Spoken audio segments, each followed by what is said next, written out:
noches, bienvenidos a Será Justicia. Esta noche nos vamos a ocupar de dos temas que en algún punto se unen. Nos vamos a ocupar de los adultos mayores o los ancianos, que en realidad no son ancianos, y mi invitada de hoy me va a corregir seguramente porque siempre corrige este término.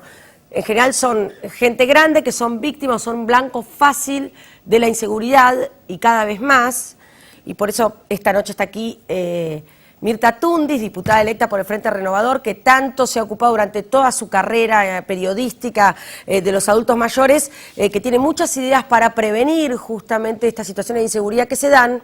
Y vamos a hablar de los secuestros virtuales, en donde muchas veces los adultos mayores también son víctimas.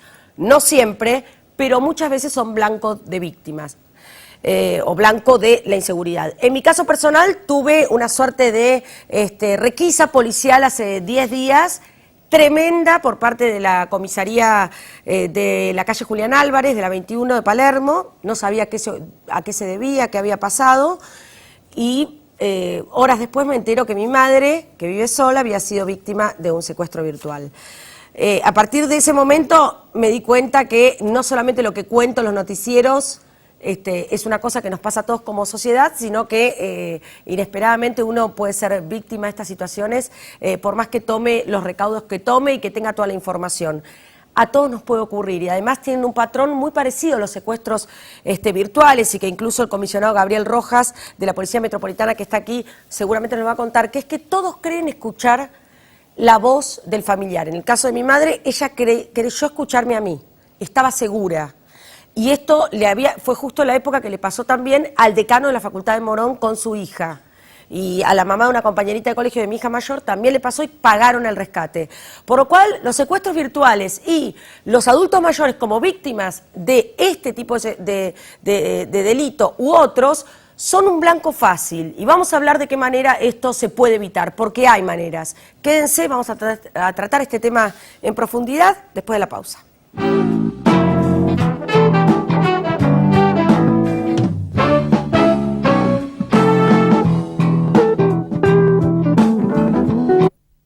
Cambiate Ospose Integral. Gana tu salud, ganas vos. Ospose Integral. Compromiso médico.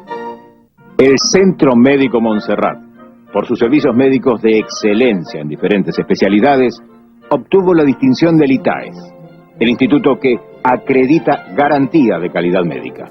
Centro Médico Montserrat, un nivel superior en salud.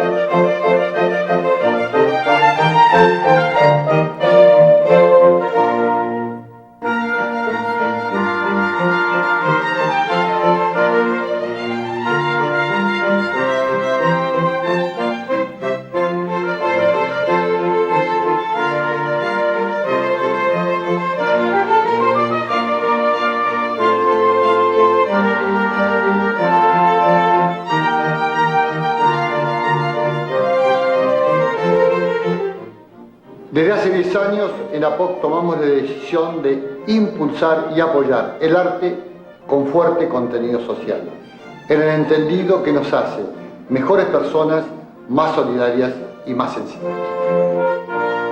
¿Sabías que en la ciudad ya estamos separando nuestros residuos? En algunos barrios estamos dando los primeros pasos para un tratamiento verde de la basura. Y de a poco se van a sumar todos los barrios. Sumate vos también. Buenos Aires Ciudad. En todo estás vos.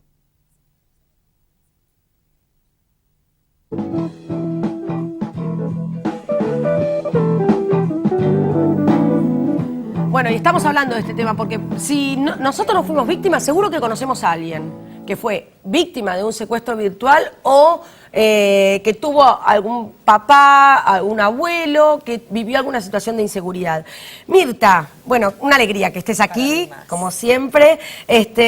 Y vos ya has presentado un proyecto de ley. ¿En qué consiste este proyecto? En realidad exhortamos al Poder Ejecutivo junto con el organismo, obviamente, de seguridad, pero además integrando al ANSES y al PAMI, a todos los organismos que tienen que ver con los adultos mayores, para arbitrar medidas y hacer controles y seguimiento. Además estamos pidiendo un registro nacional de personas solas, de adultos mayores que viven solos, un registro nacional de adultos mayores que viven en situación de calle, porque en verdad en nuestro país no tenemos registro, no tenemos la capacidad de saber, y vos como periodista, y lo has mostrado hará unos meses atrás, recordar el caso en la provincia de Buenos Aires de un abuelo que vivía solo, que le alquiló a una chica que le daba lástima, después había más gente viviendo en esa casa y el señor estaba muerto hacía un mes por lo menos debajo de la escalera, puesto porque le habían tomado la casa. De vulnerabilidad. Y entonces yo digo, todos somos responsables, la sociedad misma es responsable, porque cuando se le hace una nota, el vecino que dice, sí, yo veía que no estaba el abuelo, pero nadie fue a averiguar qué pasaba con el abuelo. Nadie fue a denunciar, mire, no lo estoy viendo al abuelo, pero además, a su vez, fíjate, y lo veía yo la vez pasada en Telenoche, en la pantalla, dije, el ejemplo más claro, estaba Dominic cuando asaltaron a estos dos abuelos que venían de cobrar en la Tablada, en la zona de La Matanza, donde estoy yo, donde le pegaron al abuelo y muere de un infarto después de haberle pegado. Y en la otra parte de la pantalla, un remisero, no sé si de Carapachay, y estaban todos los vecinos pidiendo justicia. No ves a la sociedad pedir justicia por un adulto mayor. Te dicen, y tenía pobre, tenía 80 años, como que...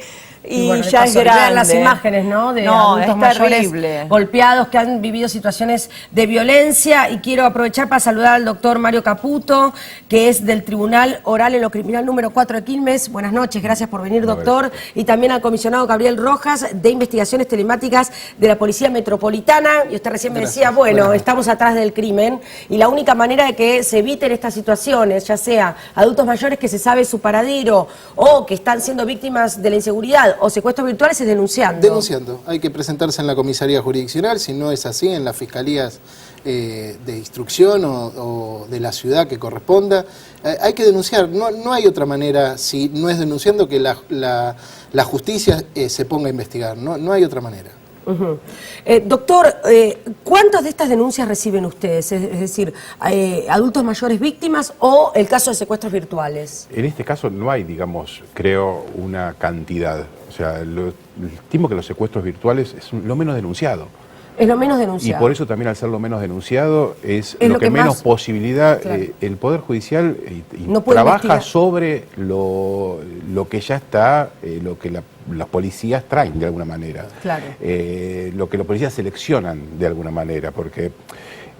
y los secuestros virtuales, al no haber denuncias, por eso escuchaba bien el tema de la denuncia, es fundamental, porque si no hay denuncias no se puede seguir, todo termina ahí. Y creo que todo esto se enmarca en la cuestión general de la inseguridad, que si vamos a buscar problemas y soluciones, creo que hay que mirar, por un lado, la inseguridad como la matriz, como en un árbol como el tronco, y todas estas cuestiones como diferentes modalidades, que en definitiva terminan en lo mismo.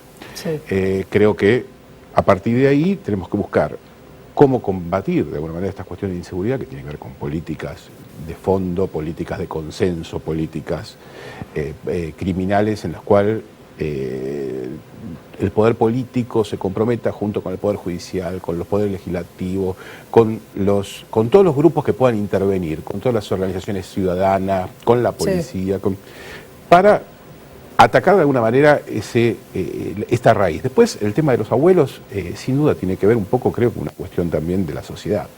Tenemos una sociedad en la cual los delincuentes salen de una sociedad, que es la nuestra. Claro. No somos ajenos. Y los delincuentes, en definitiva, los abuelos, ser abuelo hoy es un demérito, no es un mérito. No. Y creo que ese es uno de los grandes problemas. En una sociedad en la cual la belleza, la juventud es fundamental, esa cuestión del abuelo como... el abuelo es fácil. Claro. Eso en blanco fácil. Es vulnerable. Y en esta sociedad, en lo cual no se privilegia al abuelo, no se privilegia muchas veces al niño, son blancos fáciles y es todo parte de la misma sociedad que tenemos, produce los delincuentes para que cometan delitos contra los abuelos. Es cierto lo que dice, doctor, pero cómo se ha naturalizado, ¿no? De pronto, que se mueran de sed cuando se corta la luz, cuando pasaron los cortes en el verano, y que vivan solos y que estén en la cola de un banco y los agarren motochorros. Estamos todos los días contando. Es que acaba de decir exactamente lo que vengo pregonando yo en estos últimos tiempos. Antes siempre se decía jubilarse, el jubileo, porque era disfrutar, y hoy realmente jubilarse es salir de la sociedad. Está fuera del no es, sistema. y uno lo puede ver en el trabajo. Alguien que se jubiló y vuelve al lugar del trabajo, el compañero prácticamente ni siquiera lo atiende porque está ocupado. Claro.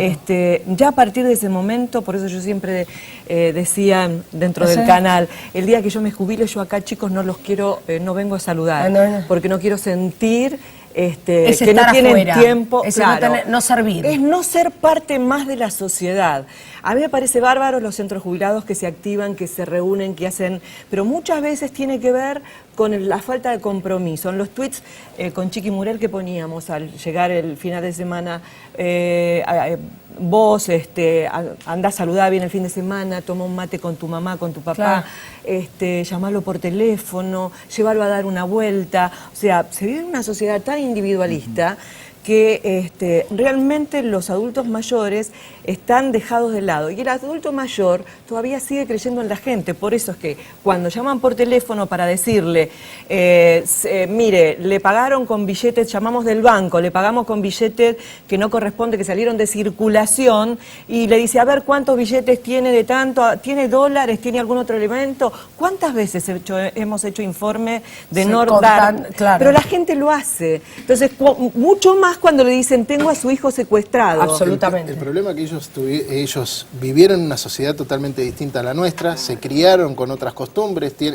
ellos vivían en una sociedad de puertas abiertas, es decir, nuestros abuelos nos contaban que dejaban las cosas en la vereda y la puerta abierta, o salían a estar con el vecino. Las reuniones, yo recuerdo las reuniones de muy chiquito, las reuniones en la calle con el resto de los vecinos. Hoy es algo impensable hacer una cosa así. No, la palabra era un valor. No era un tema de desconfiar, ¿no? De pronto, a mí me criaron, digamos, tomando en cuenta que la palabra es un valor, y yo lamentablemente a mis hijos también los crío de esta manera, pero también les tengo que decir, desconfía. Es que hay que desconfiar. Desconfía de lo que te dicen, sobre todo teniendo chicos que ya empiezan, tal vez, por ejemplo, mi nena mayor que empieza a moverse sola en la calle. En la misma semana que mi madre fue víctima de un secuestro virtual, a mi nena un motochorro le habló tan amablemente, tiene 13 añitos, le robó su primer celular, que ahorró durante todo un año para comprarse el celular que quería. Y ella no entendía lo que le estaba diciendo, porque le hablaba tan despacito que ella pensó que le estaba preguntando dónde estaba una calle. ¿Por qué? Bueno, por suerte, porque son nobles, porque los adultos y los niños son nobles, son puros, no están tan contaminados, y creo que por eso hay que protegerlos. Es eso. Y aparte, en la locura que uno vive, deja de empezar a informar estas cosas a nuestros ancianos, por un lado, de decir, cuídate mamá, cuídate papá, cuídate abuelo, cuídate abuela, en hacer determinada cosa, mira, desconfía, fíjate que están haciendo tal cosa. O están llamando por teléfono diciendo, yo no te voy a mandar a nadie. Hay todas estas cosas, este paquete hay que a decírselo, como a los chicos le decimos, vos no le contestás a nadie desconocido, no te subís a ningún auto, claro. no aceptás ninguna bebida, no aceptás ningún chocolate de un extraño. A nuestros ancianos, a nuestros abuelos, tenemos que hacer exactamente lo mismo, advertirles, porque le ganan en la confianza. En la llamada de secuestro virtual, el secuestrador virtual lo que hace, impide constantemente que usted quiera cortar esa llamada. Claro. Al no cortar esa llamada, la persona sigue cada vez incrementando su ansiedad, su nerviosismo, vamos a llamarlo vulgarmente su locura, ¿sí? Y al punto tal que cree escuchar la persona la voz de su ser amado, de su familiar. Doctor, ¿qué pasa con el tema de los llamados en la cárcel? Porque ahora tengo una duda, porque antes había un contestador automático que avisaba. Sin embargo, ahora se están dando una serie de secuestros virtuales en donde las víctimas no tienen ningún aviso de la cárcel. Puede ser que estén llamando tal vez de un celular de una cárcel o que no sea. O que no lo sea. Yo no creo no necesariamente en este momento en la cárcel no se usan celulares. Entonces no creo que necesariamente sea esa la cuestión. Yo creo que el tema del secuestro virtual, así un poco viendo esta cuestión de la seguridad como centro y lo demás, tiene que ver con una cuestión coyuntural, más que con una cuestión central. Es una modalidad delictiva que tal está vez de moda. que está de moda, que es fácil, que es sencilla. Creo que sí que es importante, como por un lado digo que las cuestiones de la seguridad tienen que ser tratadas por un plan político profundo, tal vez en estas cuestiones coyunturales sí es muy importante reaccionar rápidamente, como acá dice, con prevención, con explicarles a la gente cómo son estas cuestiones, con el periodismo de alguna manera también, informando para que la gente esté enterada que esto pasa. Y sin duda dudas con la denuncia para que después esto se pueda llegar a investigar. Porque si no hay denuncia no se puede llegar. Yo quiero decirlo con la mejor de las intenciones, que en mi caso cuando me tocó llamar al 911, yo quise denunciar cuando me enteré que mi mamá, que había llamado, que por suerte en el 911 la atendieron, la escucharon y mandaron y vinieron no sé cuántos patrulleros de la comisaría 21. Yo que te dije que quise hacer la denuncia, ignorante yo, que soy periodista y debería saberlo. Yo no sabía que tenía que ir a la comisaría, porque acababan de venir de la comisaría, pero en 911 me dijeron, mire, hay como cierta paranoia colectiva, por esta, justo había sido toda esta época del linchamiento que había habido, y la situación del decano de la Universidad de Morón, etcétera, y mucha gente que llama, como diciendo no se puede hacer nada. Y usted me está diciendo todo lo contrario. Puede ser, es posible que haya una paranoia colectiva, es posible, sí. Se van sucediendo caso tras caso, pero en todo caso... Pero los casos son reales. Los casos son reales, pero en todos los casos es bueno investigarlo. Entonces es bueno que uno se acerque a la comisaría o a la fiscalía que corresponda y realizar la denuncia. Pero no solamente en el caso virtual, sino de todo tipo de hecho delictivo. Claro. En el caso puntual, cuanto más usted... en el caso de las denuncias virtuales, es decir, los secuestros virtuales, cuanto más denuncias uno tiene, puede ir cerrando más el círculo sobre las personas que lo están realizando. Hoy estas personas los están utilizando con teléfonos y teléfonos celulares con los email clonados, es decir, los teléfonos están adulterados, vienen del mercado negro, son activados por líneas prepagas, es decir, con chip a nombre de cualquiera, que se compran en cualquier lugar en la calle. A 5 o 10 pesos. A 5 o 10 pesos, sin ningún inconveniente. Entonces, además hay mucha información, porque me pregunto si ya estamos con tanta información que hay, si estamos en una situación donde pueden estar nuestros datos en la guía telefónica. Me lo estoy preguntando así de modo abierto, ¿no? Porque este tipo de modalidad, ¿es al voleo, te agarran en la guía telefónica o buscan? En principio, hay determinadas, se fueron dando en las épocas, esto viene del año 93 más o menos, empezó del ¿Hace año tanto 90, ya? Sí, del año 93 en adelante se fueron dando determinadas modalidades, salieron de algunos penales, después se modificó el tema de la llamada de los teléfonos públicos, empezaron a utilizar celulares de determinados penales, con el apoyo logístico de gente de afuera. Hoy hay bandas organizadas que están operando no desde penales ya, sino de departamentos con alquileres temporarios, y este tipo de celulares. Entonces, lo que siempre se necesita es esa denuncia. ¿Para qué? Para empezar a acercar por distintas formas investigativas, empezar a acercar de dónde puede estar operando estas personas y empezar, por ejemplo, últimamente lo que se hizo fue en zona de jurisdicción de Comisaría 17 y jurisdicción de Comisaría 21, había una banda de un grupo de ciudadanos argentinos que estaban operando con celulares que provenían del mercado negro y línea prepago, que generaban llamadas de secuestro extorsivo virtual. Claro. Terminaron siendo detenidos gracias a la ayuda de unos vecinos y el entrecruce de llamadas de las antenas. Es decir, todo se puede investigar.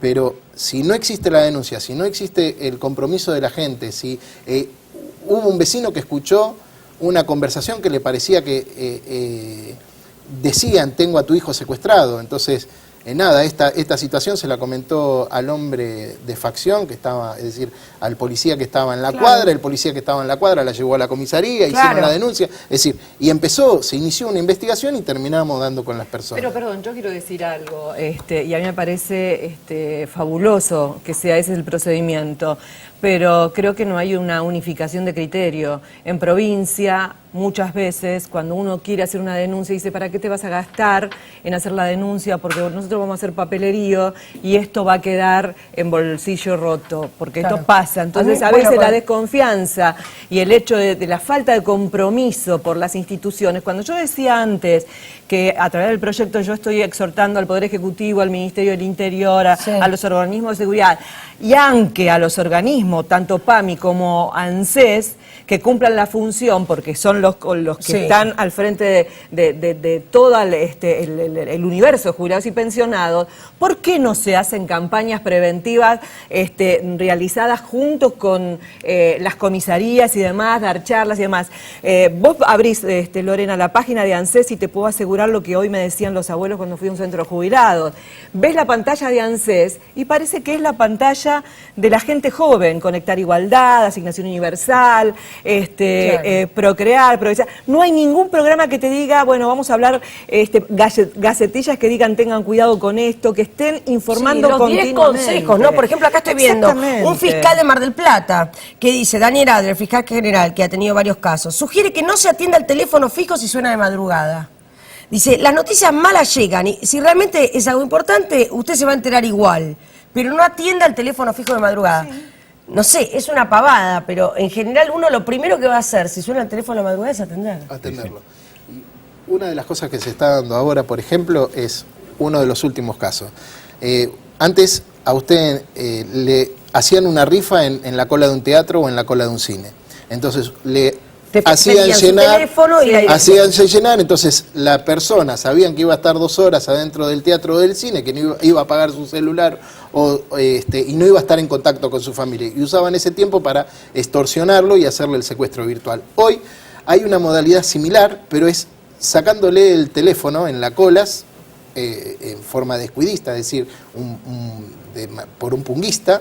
Le sacan ese teléfono, usted ingresa, no se da cuenta, ingresa generalmente los jóvenes que prestan poca atención a los teléfonos celulares, y le llaman del propio teléfono de su familiar. Exacto. Entonces, le están llamando, ¿y qué duda va a tener que la persona está secuestrada? Absolutamente. Entonces, volvemos otra vez a lo mismo. De la única manera que se puede parar esto es denunciando. Puede ser que haya ido a una comisaría o a algún lugar le hayan dicho para qué va a ser. Bueno, hay otros lugares a donde dirigirse, fiscalías, otras de las dependencias policiales, otras que supervisan esas comisarías para poder denunciar. Nunca hay que dejar de denunciar, nuestros derechos hay que hacerlos respetar, y nosotros desde la Policía Metropolitana, bregamos por eso, que el ciudadano vaya y denuncie, vaya y se queje, vaya y pida. Sin duda. Y reclame. Y reclame. Doctor, en el tribunal oral, ¿no? Para ver un poco el universo, por lo menos un tribunal oral en provincia de Buenos Aires, ¿qué tipo de delitos son los que más tratan ustedes? Los delitos, los que llegan son los más graves. En un tribunal oral en lo criminal llegan los delitos de homicidio, secuestros extorsivos, delitos sexuales fundamentalmente,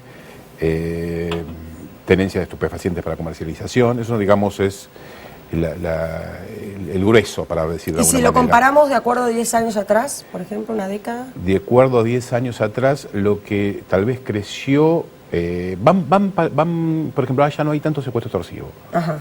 Que de 10 años atrás había más secuestro extorsivo. Y están los secuestros virtuales. Claro. Por eso, pero digo, van cambiando. Los homicidios es otro tipo de delito, se mantiene. Sí, tiene su característica. La tenencia de estupefacientes tiene que ver con, obviamente, es un delito que viene... ¿Tenencia o comercialización? Porque la tenencia para comercialización. Ah, perfecto. O sea, por lo menos lo que es la justicia provincial, tenemos ese tipo de delitos. No el contrabando, que eso es federal. Sí, tampoco. Totalmente. Se ha provincializado solamente una parte. Eso tiene que ver con la investigación. O sea, eso llega a lo que se investiga. O sea, esa instancia más que nada de los órganos de investigación, llámese la fiscalía. ¿Y delitos sexuales, descentralizada, las fiscalías que tratan el delito específico, ¿no? Delitos sexuales hay muchos. delitos sexuales. El tema que, por ejemplo, en provincia de Buenos Aires, con el cambio de código y al no estar más la prueba tasada como era antes, hoy la inmediación que da el juicio oral, con la declaración de la víctima, si uno se convence con la declaración de la víctima, más el resto de elementos, pericias psicológicas, pericias psiquiátricas, se llegan a muchas condenas que hace 15 años atrás eran impensables. Claro, tenía que ser más o menos un delito infragante. De más o menos. Hoy no, Para... hoy se llegan realmente porque uno tiene la inmediación con la víctima. Claro. Uno en un juicio oral ve a la víctima, la escucha, la siente, ve los giros verbales, el sufrimiento de esa persona. Entonces cambia totalmente. Ha cambiado la modalidad, ¿no? Y hablando de escuchar a la víctima, y antes de cerrar el programa, me interesaba que Mirta me contara un poco hasta dónde se los escucha a los abuelos o a los adultos mayores. Ya no digo desde la justicia, todos nosotros, hasta dónde se los escucha. Yo te voy a responder con un mail que recibí hace no mucho tiempo, de un jubilado. Dice, lo único que le pido es que, ya que va a ocupar una banca, se ocupe de un proyecto importante. Necesitamos el dinero. Yo soy un jubilado de 2.700 pesos, o sea, de la mínima, no es que hablaba desde un lugar de un poder adquisitivo. La plata es importante, pero ¿sabe lo que necesitamos en estos momentos? Una ley de respeto hacia el adulto mayor. Y uno se dice... Es impensable hacer una ley para respetar al adulto mayor. Pero así como hubo una ley de cupo femenino, también entonces, puede llegar a haber hay centros de jubilados que están trabajando en Mar del Plata y quiero nombrar a Mercedes Morro que me está ayudando mucho allá y plantearon los centros de jubilados que quieren una ley de derechos de la ancianidad. Y digo, ¿quién mejor que ellos para saber? Así que todos los centros de jubilados que planteen cuáles consideran que son los derechos y vamos a armar una ley de derechos de la ancianidad y que tenga el tema del respeto. Y por supuesto les puedo garantizar que tienen manera de contactarse con Mirta porque en el canal yo misma la he visto siempre que se tomaba su línea telefónica para atender uno a uno los reclamos, así que el contacto lo van a tener a través de nuestro correo electrónico. No pretendan que la pobre Mirta las atienda, pero ya debe tener gente que por lo menos telefónicamente o a través de las redes sociales, tal vez ustedes les pueden pedir a sus nietos o algún familiar, pueden hacer algún tipo de consulta y Mirta va a estar allí. Y la Policía Metropolitana también vamos a tener las diferentes áreas donde se puedan hacer denuncias, que usted me diga, comisionado, lo vamos a volcar en nuestro sitio de internet. Gracias a los tres por haber venido aquí esta noche y tenemos más información sobre este tema y todo lo que ustedes tengan como inquietud. Si nosotros podemos ayudar mínimamente, recuerden que somos un medio de comunicación, no un medio de soluciones, pero sí de información. Será justicia.net en nuestro sitio. Hasta el próximo martes. Chau.